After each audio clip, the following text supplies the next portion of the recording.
General Vrek stood on the command deck of the warship Eternal Vigilance, his four eyes scanning the tactical displays with growing concern. The Xinthian swarm had broken through the outer defenses of the Kelmar system, and his forces were struggling to hold the line. The war had been going poorly for the Galactic Coalition for 3 cycles now, and resources were running thin. His crystalline scales reflected the red emergency lighting as another frigate disappeared from the display. "General, the human reinforcements have arrived," his tactical officer announced, her voice carrying the melodic tone of her species. Vrek felt his secondary heart skip a beat. The humans, the new species that had just joined the coalition 6 months ago. He had read the reports about them, studied their physiology, and reviewed their limited military history. They were fragile creatures from a modest world, lacking the natural armor of the Krell, the strength of the Borvath, or the tactical minds of his own Xerillian people. "How many ships?" Vrek asked, trying to keep the disappointment from his voice. 3 troop carriers and 2 escort frigates, sir. They say they have 5,000 soldiers ready for deployment. 5,000. Vrek had lost twice that number in the last engagement alone. These humans would be little more than cannon fodder, but everybody helped at this point. He activated the communication channel. "Human Commander, this is General Vrek. Welcome to the Kelmar system. Transmit your force composition and await orders." The response came quickly, the human voice sharp and clear. "General Vrek, this is Colonel James Chen of the Terran Expeditionary Force. We have 5 battalions of mixed infantry, armor support, and tactical units. We're ready to deploy wherever you need us, sir." Vrek pulled up the human force details on his display. The soldiers were equipped with what appeared to be primitive kinetic weapons and basic armor. No plasma shielding, no energy weapons, no gravitational manipulation devices, just metal plates and chemical projectiles. He sighed, his breathing slits flaring. "Colonel Chen, I'm assigning your forces to Defense Grid 7. It's a secondary supply depot on the 4th moon. The swarm typically ignores such targets in favor of primary objectives. You should be relatively safe there while you acclimate to coalition warfare." There was a pause on the other end. "Understood, General. We'll hold that position." Chen out. Vrek turned his attention back to the main battle. The swarm was pushing hard against the orbital platforms above Kelmar Prime. He repositioned his heavy cruisers and called in his elite Krell shock troops to reinforce the weakening left flank. The battle raged for hours, and slowly, painfully, his forces managed to stabilize the line. The cost had been enormous, but they had held, for now. 2 days passed in relative calm. Vrek used the time to rotate exhausted units, repair damaged ships, and review casualty reports. The numbers were grim. He was in his ready room, studying projections for the next swarm assault, when his tactical officer burst through the door without announcing herself. "General, Defense Grid 7 is under attack." Vrek's scales rippled with surprise. The swarm had never hit a secondary target like that before. It made no tactical sense unless they had detected something valuable. "Get me Colonel Chen immediately. Begin evacuation protocols. How many swarm units?" "A full assault wave, sir. At least 20,000 swarm warriors, supported by bioships and siege beasts. The human position will be overrun in minutes." Vrek felt a cold weight in his chest. 5,000 poorly equipped humans against 20,000 swarm.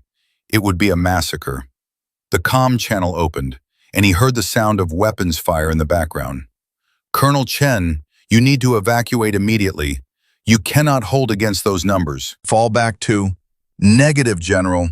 Chen's voice cut through, calm despite the chaos behind him. "We're holding this position.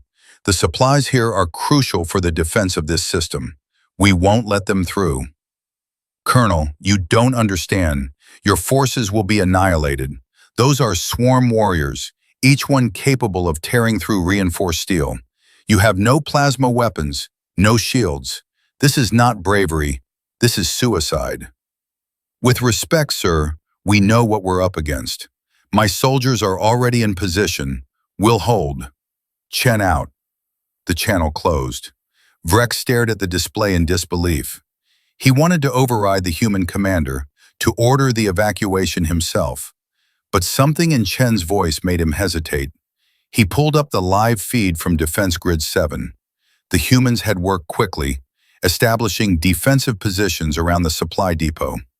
They had used the terrain cleverly, creating overlapping fields of fire and establishing fallback positions. But against the swarm, terrain meant little. The attack came like a black wave across the moon's gray surface. Swarm warriors, each standing 3 meters tall, with razor-sharp claws and armored carapaces, rushed forward in their typical, mindless assault. The humans opened fire. The sound of their kinetic weapons was strange to Vrek's ears, a rapid staccato that seemed almost primitive compared to the clean hum of plasma rifles. But the effect was immediate and devastating.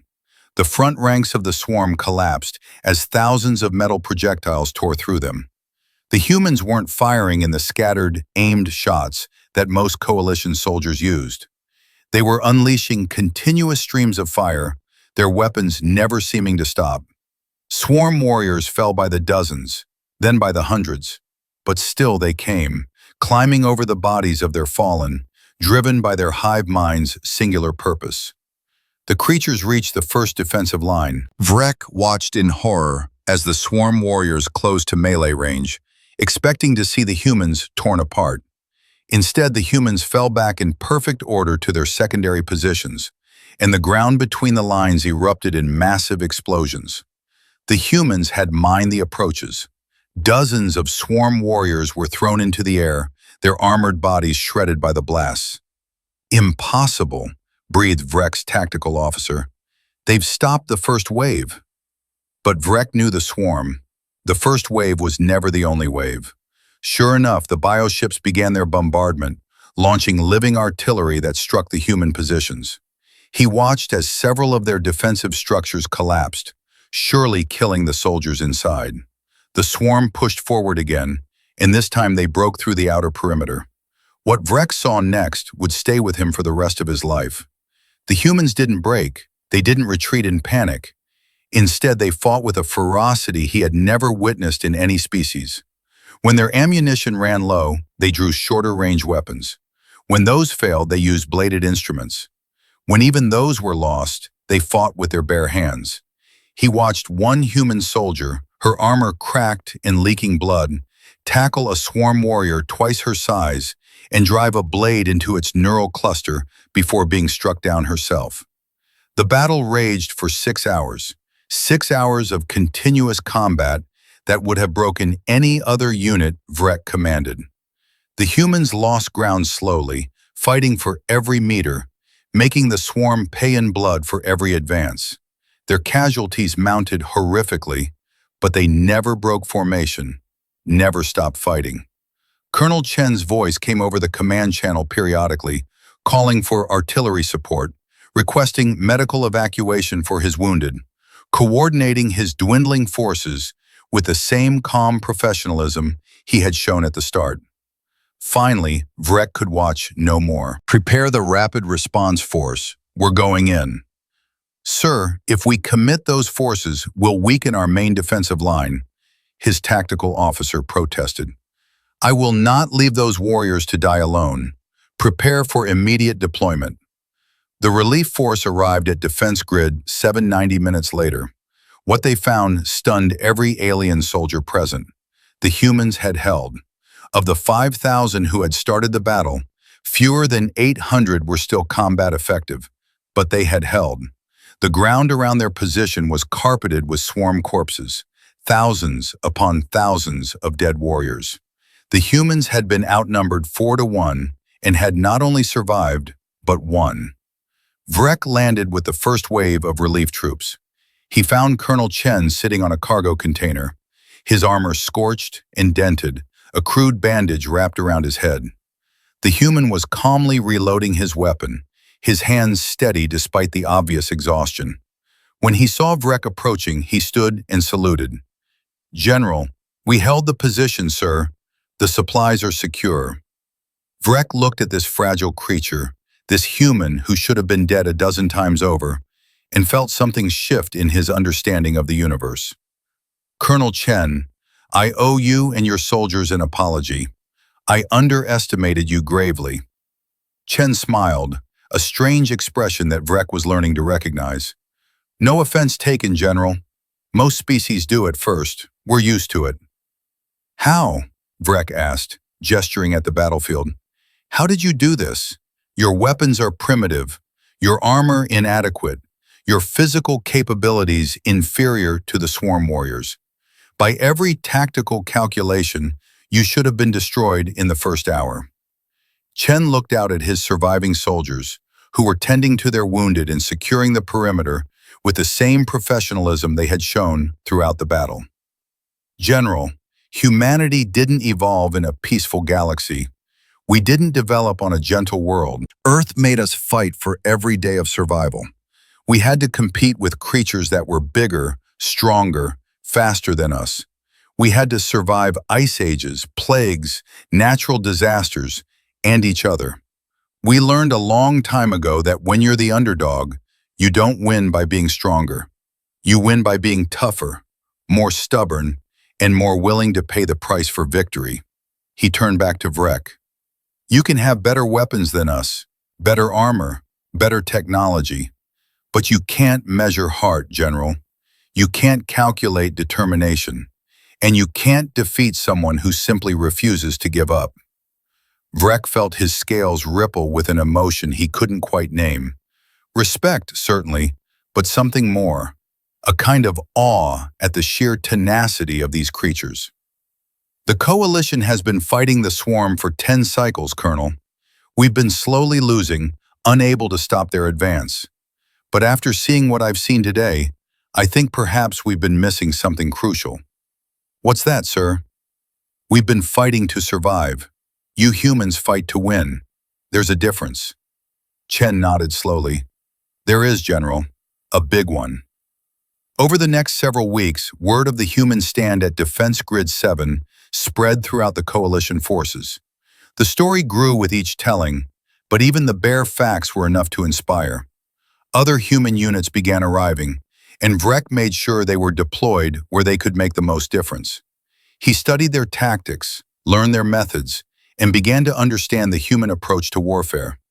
They were aggressive where his people were cautious, creative where others were rigid, and possessed an almost supernatural ability to adapt to changing situations. 3 months after the defense of Grid 7, Vrek stood once again on the command deck of the Eternal Vigilance, but this time the tactical display told a very different story. The swarm assault on the Kelmar system had been repulsed. More than that, Coalition forces had gone on the offensive, reclaiming 2 systems that had been lost years before. The tide of the war was turning. Colonel Chen had been promoted and now commanded an entire division of human soldiers. He stood beside Vrek, watching the displays as their combined forces pushed the swarm back, system by system. The human had become not just an ally, but a friend. And Vrek had learned more about humans and their strange, violent, beautiful homeworld in those months than he had thought possible. You know, Vrek said during a quiet moment, when you first arrived, I thought your species would contribute little to this war. I thought you were too fragile, too primitive, too inexperienced. And now? Chen asked with that human smile. Now I think the swarm should be very afraid. Because if there's one thing I've learned about humans, it's that you're absolutely unbelievable. Vrek paused, choosing his next words carefully. Your species has a saying, I'm told. Something about not going gentle? Chen's smile widened. Do not go gentle into that good night. Rage, rage against the dying of the light. Yes, that one. It seems to sum up humanity quite well. It does, Chen agreed. We've never been good at gentle, General. It's not in our nature. Vrek looked at the tactical display again, watching as human and alien forces worked together in perfect coordination. I believe, Colonel Chen, that the swarm is about to learn why that's a very bad thing for their survival. Because an enemy that refuses to go gentle, that rages against every defeat, that turns every loss into motivation to fight harder, such an enemy cannot be defeated. They can only be survived. And I don't think the swarm has the capacity to survive humanity. That's the plan, General, Chen said quietly. That's always been the plan. As the days turned into weeks and the weeks into months, Vrek watched his human allies with growing amazement. They fought battles that couldn't be won and won them anyway. They held positions that couldn't be held. They rescued soldiers that couldn't be saved. And through it all, they maintained a dark sense of humor that baffled the other coalition species. They would laugh at their injuries, joke about their near-death experiences, and somehow find entertainment in the most dire situations. It was during the liberation of Harvek Station that Vrek finally understood this strange human characteristic. The station had been overrun by swarm forces and transformed into a breeding facility. Clearing it required room-to-room combat in zero gravity, fighting through corridors filled with warrior drones and defensive organisms. It was the kind of mission that most species would approach with grim determination and heavy hearts. The humans approached it with music. They broadcast old human battle songs over their local communications, turned the assault into a coordinated dance of violence and efficiency, and somehow made the whole thing look almost easy.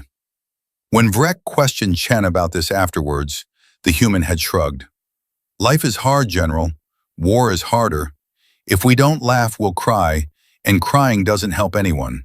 So we laugh, we sing, we make jokes, and we keep moving forward. It's how we cope with the darkness. We refuse to let it make us dark. That explanation opened up a new understanding for Vrek. These humans weren't just fierce warriors. They were survivors in the truest sense. People who had learned to carry light into the darkest places and refused to let it be extinguished. It wasn't just their tenacity that made them formidable. It was their spirit, their absolute refusal to let the horrors of war break their essential humanity. The war continued, and Vrek continued to learn. He learned that humans would risk everything to save a fallen comrade. He learned that they formed bonds of loyalty that transcended species barriers. He learned that a human who considered you a friend would literally walk through fire for you, and wouldn't even consider it particularly heroic. It was just what friends did. He learned that humans had an almost supernatural ability to find solutions to impossible problems, often through methods that violated every established tactical doctrine. They called it thinking outside the box, and it resulted in some of the most creative and devastating strategies Vrek had ever witnessed. They would use resources in ways no one had considered, exploit weaknesses no one had noticed, and turn the enemy's strengths against them with casual creativity. Most importantly, he learned that humans were contagious. Their determination spread to other species.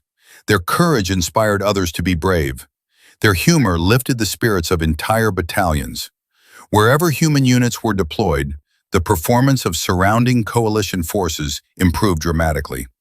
It wasn't just that the humans were effective fighters, though they certainly were. It was that they made everyone around them better. A year after the first human reinforcements had arrived, Vrek found himself planning the final assault on the swarm's central hive world. It was an operation that would have been impossible a year ago, suicide even to contemplate. But now, with significant human forces integrated into every level of the coalition military, it seemed not just possible, but inevitable. The planning session included commanders from a dozen species, but Vrek found himself looking to Chen and the other human officers for input on the most difficult aspects of the operation. Their perspectives were invaluable, their tactical creativity essential. What would have once seemed like deference to a junior species now felt like simple common sense. You used the right tool for the job, and humans were absolutely the right tool for this job. The main hive structure is protected by organic shielding that regenerates faster than our plasma weapons can damage it, Vrek explained, highlighting the massive structure on the tactical display. We've never found a way to bring down these shields fast enough to enable an assault. Lieutenant Sarah Rodriguez, one of Chen's battalion commanders, leaned forward. What if we don't try to bring them down? What if we go through them instead? The shields are impenetrable, a Krell commander rumbled. Nothing gets through. Nothing big gets through, Rodriguez corrected. But what about something small? These shields are organic, right? They have to allow certain molecules through, or they'd suffocate whatever they're protecting. So we engineer a compound that mimics a molecule the shield passes, attach a high explosive payload to it, and let the shield pull our bombs right through to the other side. The room fell silent. It was such a simple idea, such a human idea. Don't break through the obstacle, trick it into letting you through. Within 3 days, coalition scientists had developed the compound Rodriguez described, and tests proved it worked perfectly.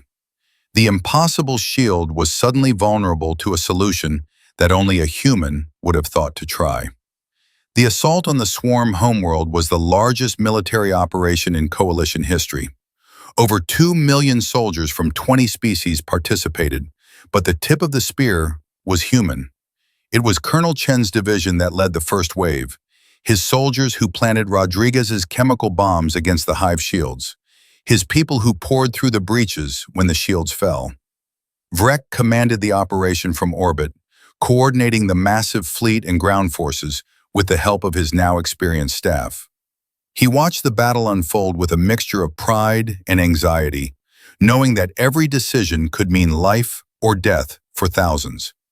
The swarm fought with desperate fury, throwing everything they had against the invaders. The casualty counts mounted steadily, and several times Vrek considered calling a retreat. But each time he considered it, he would look at the human units on his display, still advancing despite horrific losses, still fighting with that inexhaustible determination, and he would find his own courage reinforced. If these humans could keep fighting, how could he ask his own people to do less? The battle for the Swarm homeworld lasted 17 days. When it finally ended, with the destruction of the central hive queen and the collapse of the Swarm's coordinated resistance, the cost had been staggering. Over 300,000 coalition soldiers had died, including nearly 40,000 humans. But they had won. Against all odds, against an enemy that had seemed unstoppable, they had won. Vrek stood on the surface of the broken hive world, looking at the ruins of the massive organic structures that had once coordinated the Swarm's empire. Beside him, Colonel Chen looked equally exhausted, his armor battered and scarred from 17 days of continuous combat. Neither spoke for a long moment, simply taking in the reality of their victory. Finally, Chen broke the silence. "We lost a lot of good people, General." "We did," Vrek agreed quietly. "Their sacrifice will be remembered. All of them, every species, every soldier, they will be honored." "My great-grandfather fought in a war on Earth," Chen said, his voice distant with memory. "He used to say that the hardest part of victory wasn't the fighting, it was remembering why you fought after it was over, making sure their deaths meant something."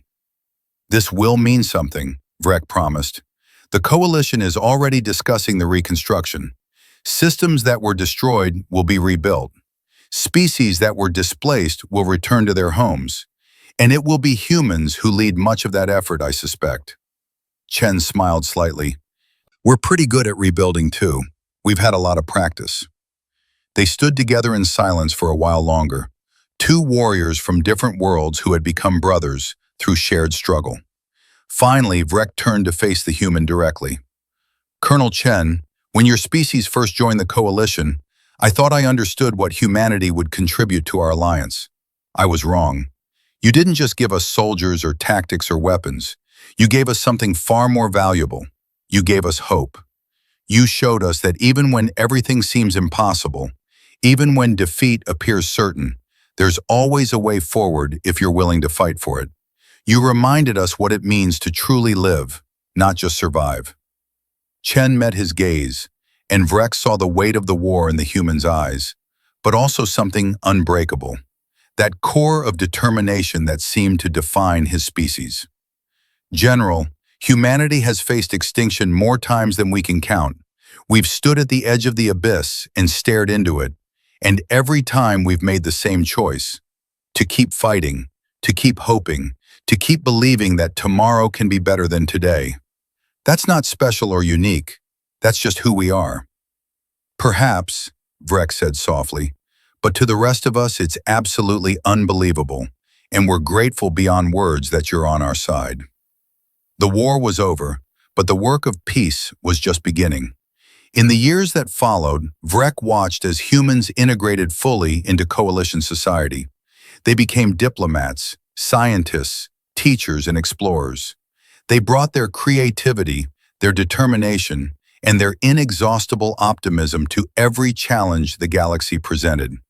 Some humans remained soldiers, and Vrek was proud to serve alongside many of them as they transitioned from fighting the swarm to peacekeeping and exploration roles. He retired eventually, his military service complete, and spent his final years writing a comprehensive history of the Swarm War. But the portion he was proudest of was the chapter on humanity's contribution.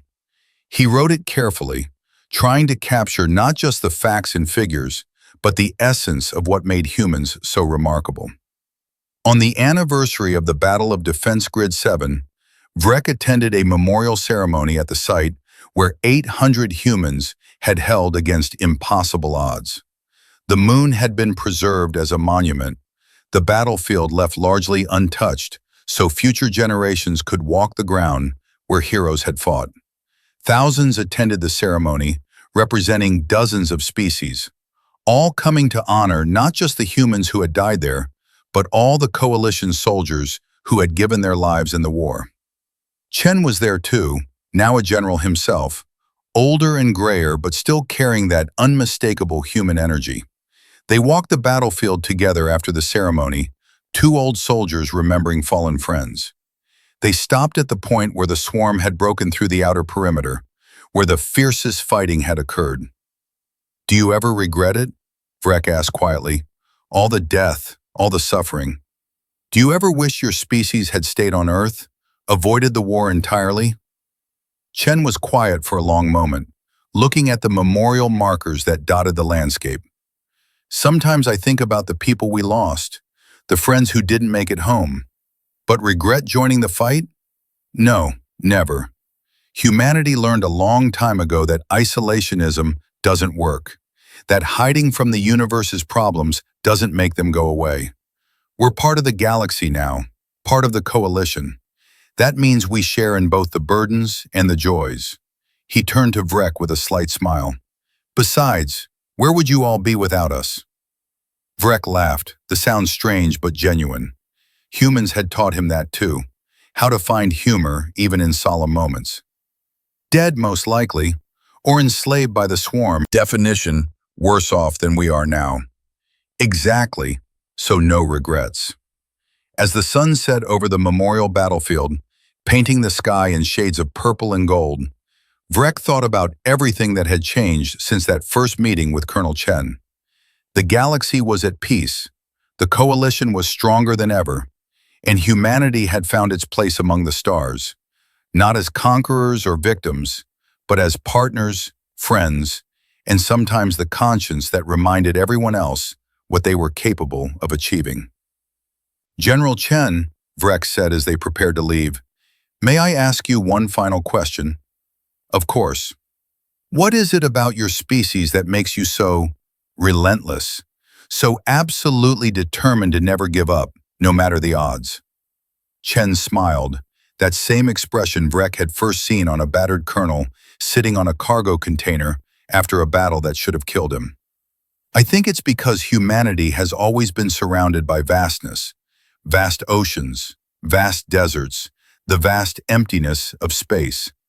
We're small creatures in a big universe, General, but we learn that being small doesn't mean being weak. It means being fierce, being clever, being so stubborn that the universe has to acknowledge you exist." He paused, looking up at the stars beginning to appear in the darkening sky. We're here, General Vrek. We're here, and we're not going anywhere. That's the human promise. We show up, we fight for what's right, and we never, ever quit. Not because we're the strongest or the smartest or the most advanced, but because we're human, and that's just what humans do. Vrek looked up at those same stars, thinking about the vast galaxy they represented, the countless worlds and peoples that made up the coalition. And he thought about these remarkable humans, these absolutely unbelievable creatures who had changed everything simply by being themselves. Yes, he said softly, that's exactly what humans do, and the galaxy is far better for it. Years later, when Vrek finally passed into the next existence, his last thoughts were of that moment, standing on a battlefield under alien stars, beside a friend from a species he had once underestimated, feeling grateful beyond measure that humanity had found its way to the stars. The humans had taught him many things, but perhaps the most important was this, that the measure of a species isn't in their strength or technology, but in their spirit. And by that measure, humanity stood among the greatest the galaxy had ever known. The story of the Swarm War became legend throughout the coalition. It was taught in schools, studied in military academies, and remembered in ceremonies across 100 worlds. But the part that captured imaginations most was always the human contribution. Those unbelievable warriors who had arrived with primitive weapons and indomitable spirits, who had turned the tide of a losing war through sheer determination and courage. New species joining the coalition would hear the stories and sometimes doubt their truth. Surely no species could be that relentless, that creative, that absolutely unwilling to accept defeat. But then they would meet actual humans, work alongside them, fight beside them, and they would understand. The stories weren't exaggerated. If anything, they didn't fully capture the reality of what it meant to be human. General Vrek's history of the war became required reading for all coalition military officers. In it, he had written a passage that was often quoted, a passage that tried to sum up everything he had learned about humanity during those difficult years. To understand humans, you must first accept that they are a contradiction. They are fragile beings who refuse to break. They are small creatures who cast vast shadows. They are primitives who think like philosophers. They come from a single, modest world, yet they dream on a galactic scale. They should be weak, but they are the strongest warriors I have ever known. They should be afraid, but they are courage personified. They should give up, but they never do. They are, in every sense of the word, absolutely unbelievable, and I am honored to call them allies, friends, and the galaxy's best hope for a peaceful future. The memorial on Defense Grid 7 remained a pilgrimage site for humans and aliens alike. People came from across the coalition to stand where 800 humans had faced 20,000 swarm warriors in one. They came to remember, to honor, and to be inspired. The battlefield had become sacred ground, a place where the impossible had become possible through courage and determination. On the largest memorial stone, placed at the exact center of the human defensive position, was an inscription in both human English and galactic standard. It read simply, "Here stood humanity, here they held the line, here they showed the galaxy what it means to be unbelievable." And beneath that, a single line in English that captured the human spirit perfectly. "We came, we saw, we refused to die." It was Chen himself who had suggested that inscription, and Vrek had approved it immediately. It was so perfectly human, irreverent, determined, and absolutely true.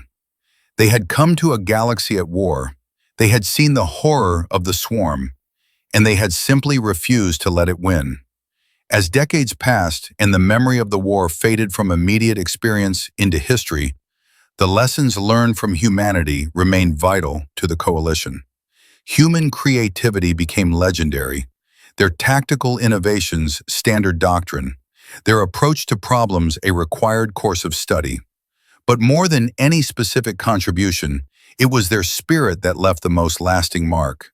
The galaxy learned to dream bigger because humans showed them how. They learned to fight harder because humans showed them the way.